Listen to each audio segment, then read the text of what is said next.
Bonjour à tous et merci pour votre fidélité. Nous allons commencer la revue de la presse camerounaise, parution de ce 23 août 2024, avec le quotidien à capitaux publics. Ça, c'est Cameroun Tribune qui parle de développement économique et santé du cerveau et nous fait savoir que tout est connecté.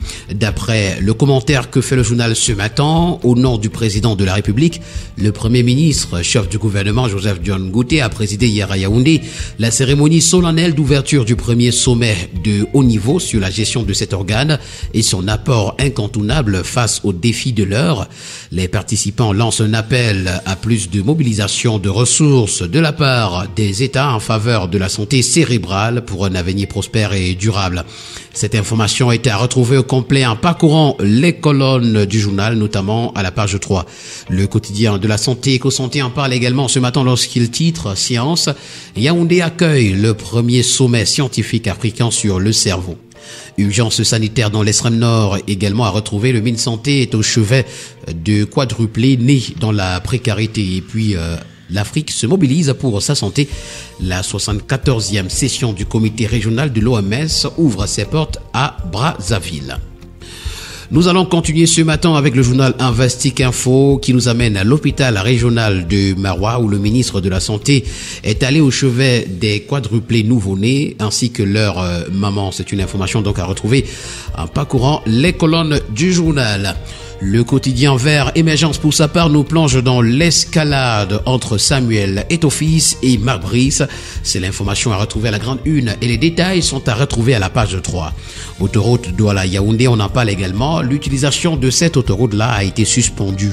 Rentrée scolaire, retrouvons les menaces de la CONAC à la page 2. On parle également des lions indomptables ce matin à la grande une du quotidien Le Messager avec une interrogation qui nous accueille à la page de présentation. La brise de l'acharnement, brise comme brise. Sommé par la FECAFOOT de répondre à une demande d'explication après une interview au vitriol accordée à un média belge, l'entraîneur-sélectionneur surfe sur une nouvelle polémique. D'ailleurs, cette polémique est à retrouver ce matin à la page 11. Chefferie supérieure à quoi? Retrouvé en page 3 ce matin. Non au trône de l'illégitimité. Le communiqué de presse de la famille royale informé du déplacement de Dean Akwa à Yaoundé nous est présenté ce matin à la page 3. Nous continuons avec le quotidien Nouvel Horizon qui fait un focus sur Henri Eyebaïssi et présente 3 décennies au service de la République. 3 décennies de ce ministre-là. Découvrez en page 5 ce matin le parcours de cet architecte du pouvoir.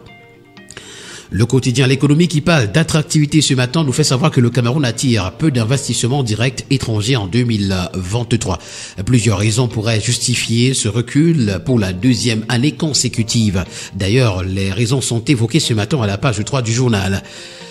Le quotidien Mutation nous amène à Kaélé quand Aimé Pierre se fâche. Voilà le titre du journal. Le ministre de l'Environnement vient d'adresser une lettre incendiaire au Lamido de Lara, son canton d'origine. Il digère mal l'élection du nouveau président du comité local de développement. L'enquête que nous propose le journal est à retrouver ce matin à la page 6.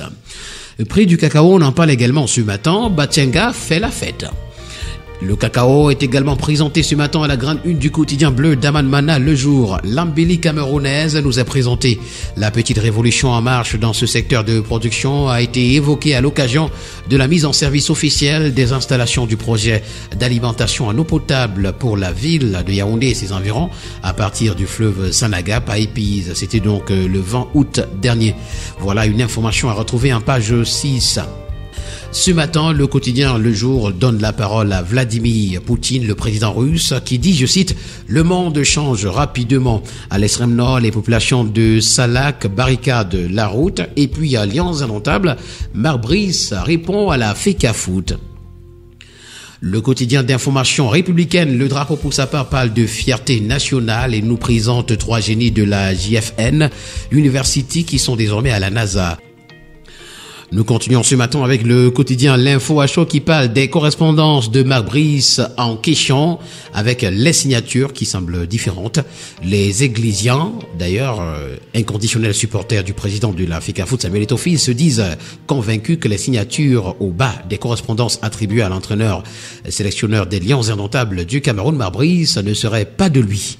ces estampilles ne seraient pas identiques, tandis que leur contradicteur qualifié de hibou affirme le contraire, en arguant que les signatures ne sauraient toujours être identiques. Voilà une information à retrouver ce matin à page 10.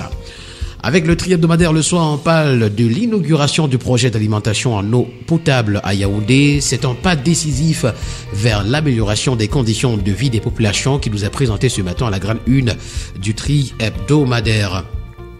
Nous continuons avec le tri hebdomadaire, la météo qui nous plonge à l'ENAM, au Sombu, Angola et dans le viseur d'un cabinet noir. Et d'après le journal, depuis la signature de l'arrêté portant lancement du concours d'entrée, le DG de l'École nationale d'administration et de magistrature est l'objet d'une campagne de sabotage orchestrée par des apprentis sorciers. Une information à retrouver en page 3 ce matin. Le tri hebdomadaire, le Témoin, pour sa part, parle de décongestion du carrefour Kouaban et nous renseigne que ça doit circuler. Série d'audience également, l'oreille attentive du MINAC, au promoteur de la culture, nous est présenté des pages 6 à 7. Nous allons continuer avec la voix du consommateur qui parle de qualité satisfaisante et nous fait savoir que le riz Neymar est propre à la consommation.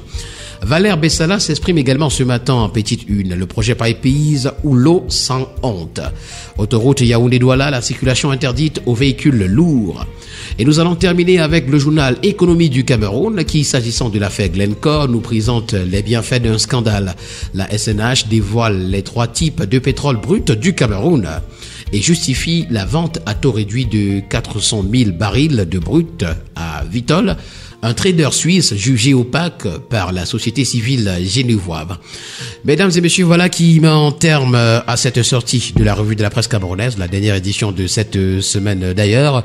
Merci d'avoir été à l'écoute et au plaisir de vous retrouver lundi prochain pour une nouvelle édition. Ce sera avec grand plaisir, justement. Bonne journée à tous et agréable week-end à tous.